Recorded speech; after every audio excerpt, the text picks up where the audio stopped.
In keeping with sequel month, I give you one of the sequels I've gotten the most requests to review. The Secret of NIMH 2. Timmy to the Rescue. By God, have a lot of people told me to review this. Maybe because I've praised the first one as an anime classic and have even admitted to it being one of my favorite movies. The story about Mrs. Brisby and the Rats of NIMH was dark, dramatic, yet still had an element of wonder that makes it, what I consider, a masterpiece of animation. So as you can imagine, I'm not looking forward to this one. Just look at the cover. Mrs. Brisby isn't even on it. And who's the star now? Timmy. Timmy, that kid that just got one line in the first film. What the fuck has he ever done? Outside of not die. Well, let's see what the damage is. Let's dive right into Secret of NIMH 2. So the movie begins with the not-so-wise idea of showing us footage from the first film, making us realize how much we're gonna hate this one. They went through experiments. They'd become intelligent. None of them would have survived were it not for the incredible bravery of that great mouse, Jonathan Brisby. We must leave no evidence that the rats of NIMH ever existed.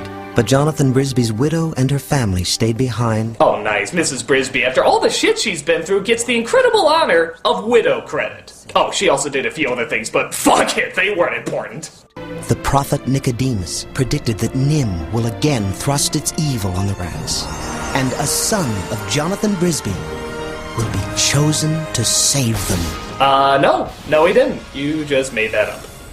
Insert immediate downgrade in animation, and we see where our current story begins. We see Timmy and his brother Martin riding each other's nuts until some evil scientists start following them. Fortunately, they give him the slip. Hero. Don't call me that, Martin. You're the hero type. Oh, Nicodemus should have chosen you. For once, you're right. I'm older and stronger than you. If Thorn Valley wanted Jonathan Brisby's son, why'd they pick the runt? Wait a minute, why is it suddenly Timmy who's picked to be the chosen one? Jonathan had 2 sons. That made-up prophecy you just pulled out of your ass didn't say anything about Timmy being the hero. So why doesn't Martin have a shot? Fire! Oh! I know you're trying, but remember, some try, Brisby's do. There is no try. So we see the rest of the family all grown up, including Mrs. Brisby, who I guess became nearsighted in between movies. Mom, I don't want to go. Timmy, we all know what your father meant to the rats of Thorn Valley. He helped them get away from NIMH. Pop was a real hero. That's right. And I know, and they want me to be like him, but nothing. Boy, no pressure on this kid. They just gave him a direct order to be exactly like your father, the great hero. God, do you think Jesus' parents acted that way? Now, Jesus, you know your mother and I are very, very proud of you. But if it's at all possible, do you mind dying for our sins? Just asking. So, it's sort of hard to understand, but I guess Timmy is being sent to the rats to train in their ways and become a stronger person. You know, just leaving the rest of the kids to waste their non-prophesized lives away. Of course you're welcome to Thorn Valley. There's plenty of education for every— Oh, you're not a messiah, are ya? Yeah, public school's right down the street. And for that matter, I thought the rats left Thorn Valley. That doesn't look like a thorn bush, it looks more like a tree. What, did they not want to change all their business cards? So Jeremy finally drops Timmy off at the valley. Well, good. Maybe here they'll finally treat him like a normal Ow. Really? You wanna relax? Then take what you please. There's candy galore and it's all made of cheese. You wanna play Swing!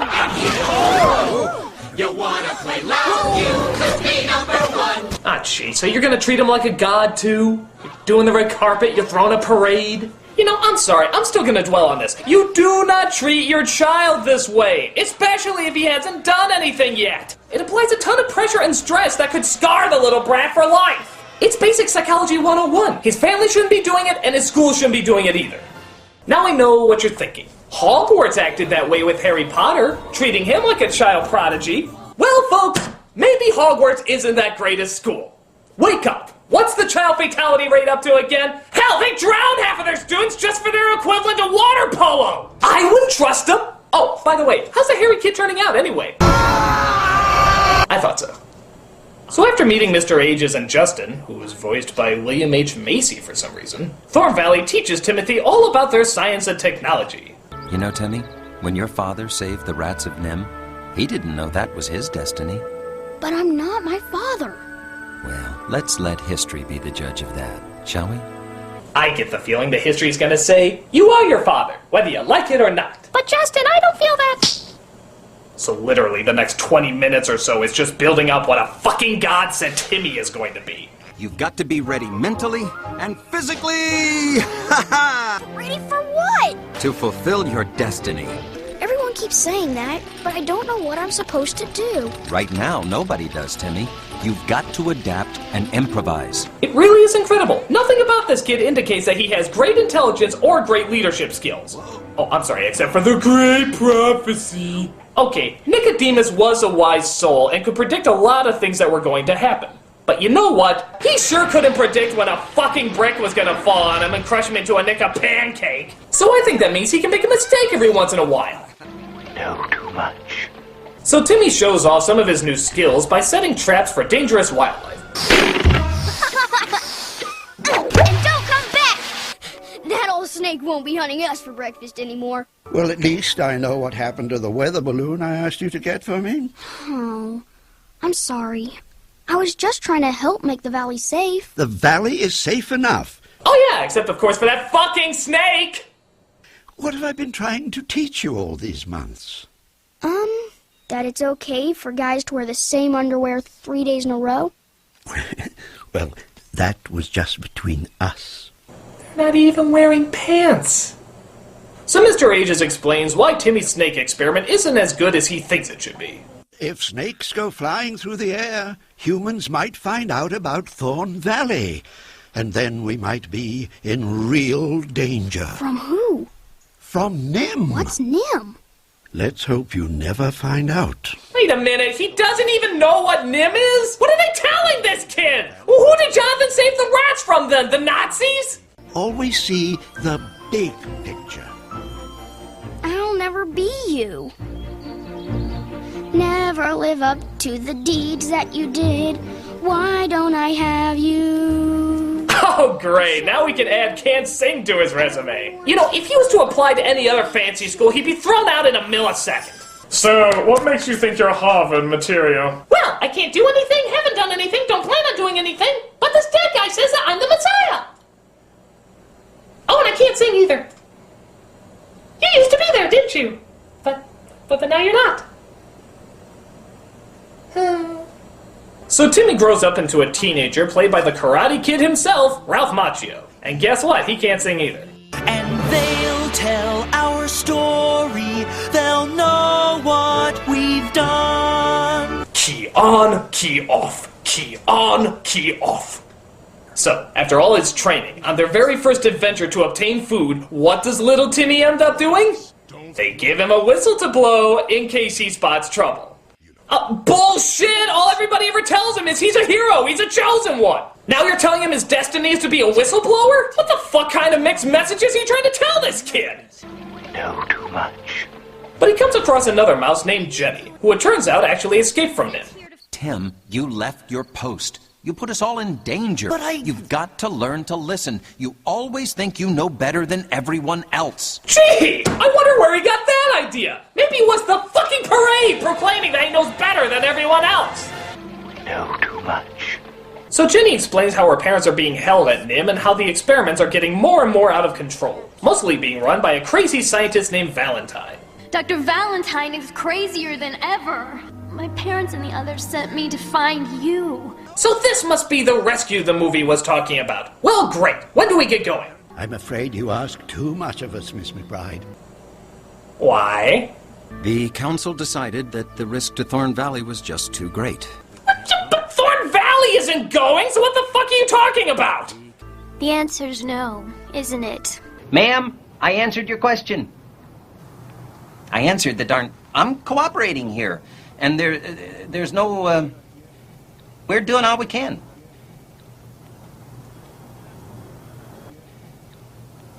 I guess I'm going to have to do it myself.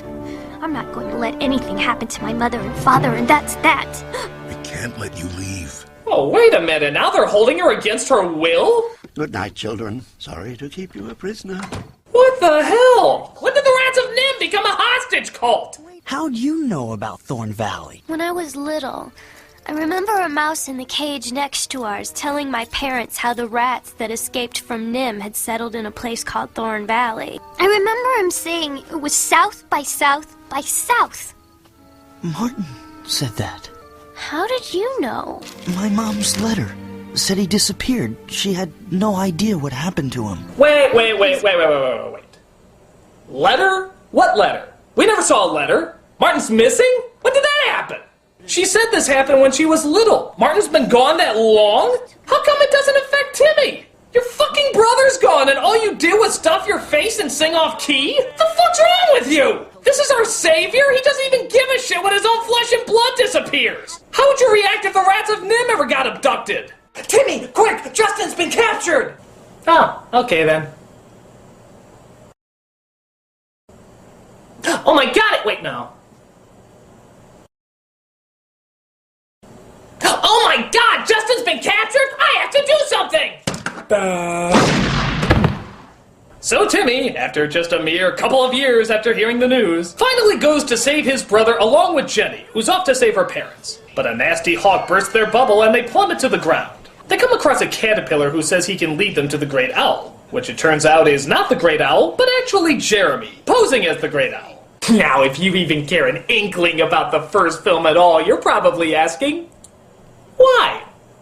Well, it's so Jeremy and the caterpillar can scam people out of money by charging them for asking questions. Hey, here's a question, Mr. Owl. What the fuck do animals need with money? You're, animals. You wig! Oh, I see. Wait. So just to recap, everybody, Jeremy's a criminal, Justin and Mr. H's are kidnappers, and Timmy doesn't even bat an eye as his brother is being tortured for several years. Sheesh, and I thought the first film was dark. This is downright diabolical. There it is. So Jeremy finally flies Timmy and Jenny to Nim, and it turns out Justin and Mr. H's have a change of heart and decide to join them as well. And I have to be honest, as we near the third act of this film, I'm not seeing the spectacular badness it's supposed to have. I mean, don't get me wrong, it's bad, but it's just sort of basic dumb sequel bad. I mean, nothing really propels it into incredibly awful. Jenny, look! What happened to them? He's turned the humans into dogs.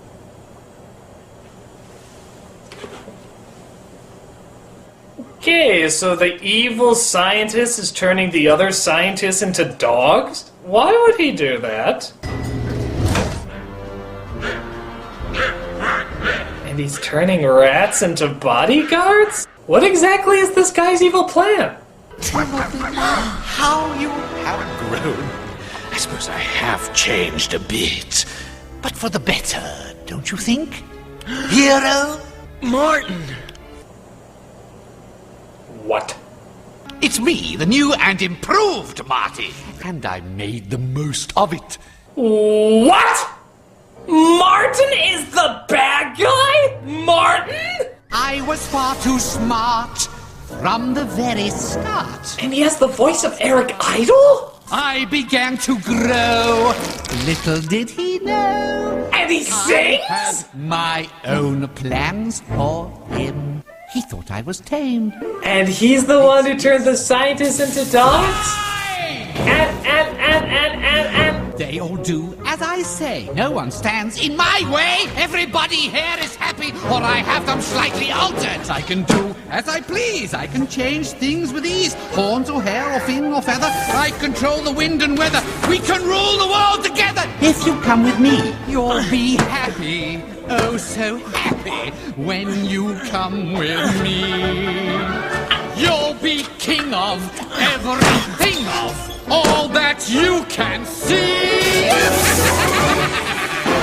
Just say yes, hero. No. Think what we two can do, you and me and you. Buck yourself up, don't look so sad. In my master plan. This is dumb. Tell me it can't be for real. It can't be. No movie could possibly be this stupid. It has to be a dream sequence or... Butterflies and... The hell am I even looking at? It's like Candyland if it was designed by Charles Manson. Somebody else took over this movie. An insane asylum, probably. You'll be happy, nice and happy, if you just say yes.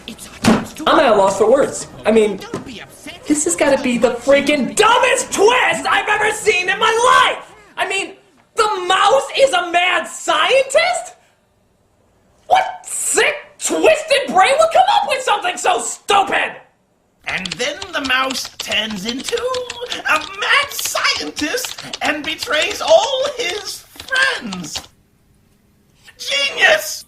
This is a work of genius!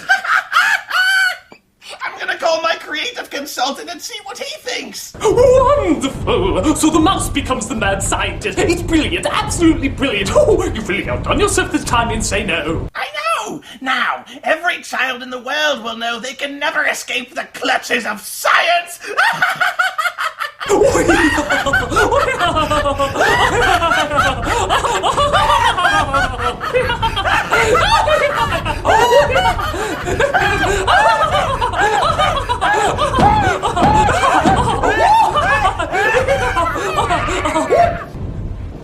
I mean, it's incredible. It's absolutely incredible. You know what this is like? Oh, no. I can't even make the comparison. I can't. It's too stupid to make. But it's true. It's so true. The Secret of Nim, this wonderful creative film, has officially become about a mouse with scientific abilities trying to take over the world. You know where this is going! Gee, Martin, what are we gonna do tonight? The same thing we do every night, stupid! Trying to take over the world! The Timmy and the Brain. Yes, Timmy and the Brain. One is a genius and also insane. To take over the world, they'll not break the sequel. There will be the Timmy and the Brain. Yes! So, after whatever the hell we just witnessed, Martin locks up Timmy and tells Jenny that he's going to take over Thorn Valley and make her his queen. Why? Because the movie was written by monkeys. So Timmy manages to get out of his cage and goes to stop his brother and save everybody. Stand still, will you? So when you get down to it, the actual secret of Nim in this movie was a totally insane mouse who had the voice of Eric Idle. I have to admit, that was a pretty well-kept secret. I never would have guessed that. So how does he defeat this diabolical genius? He throws the book at him. There, that's for being so evil. Weak. They help everybody escape, but the place catches fire, and Timmy wants to go in to save Martin. Tim! Where are you going? I'm doing what you said! I'm following my heart! I love you! Woo! I love you too! Boy, they said that pretty fast, didn't they? They must not have had a lot of time to get through all the cliches. Oh, and practice makes perfect, don't do drugs, and there's no place like home. Bye! He finds Martin and manages to get him out of there before the place burns up. They get back to Thorn Valley and everybody throws a big parade for him. Oh, by the way, Timmy and Jenny are in love. If you think that's a cliff note in my review, don't. It's a cliff note in the movie, too. And it also turns out that Martin's back to normal. How? Because they put a bandage on his head. And in all kids' movies, that seems to fix everything. You could be dying of cancer and a fucking bandage on your head would fix it. You single-handedly saved Thorn Valley. Martin is correct, Timothy. The prophecy of Nicodemus came true. You have indeed fulfilled your destiny. So let me get this straight. Timmy's great destiny was to stop a jealous mastermind who wouldn't have been a jealous mastermind unless he heard that Timmy had a great destiny. In other words, if they didn't fucking build him up, none of this would have happened. Talk about a self-fulfilling prophecy, you dumbasses!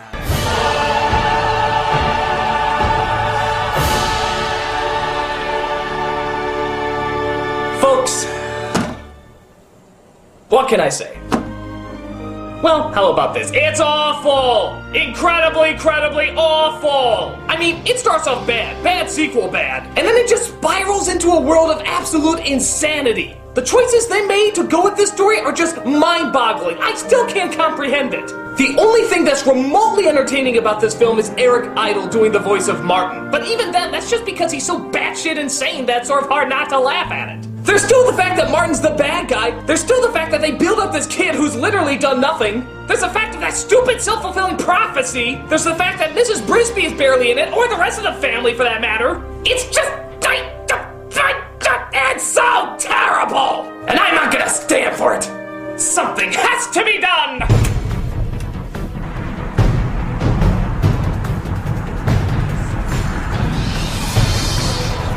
do it! In range. You may fire when ready.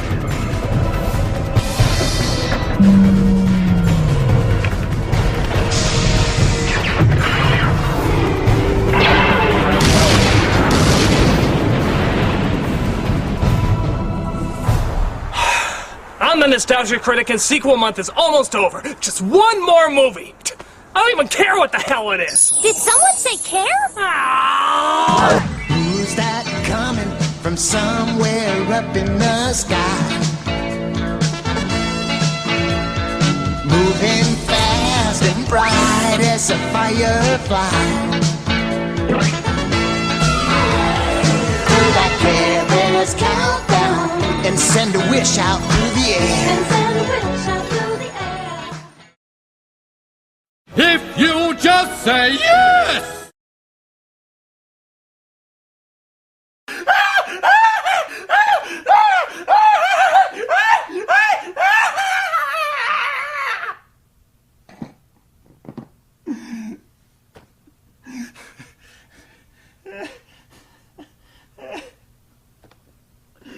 I'm gonna pay for that one day.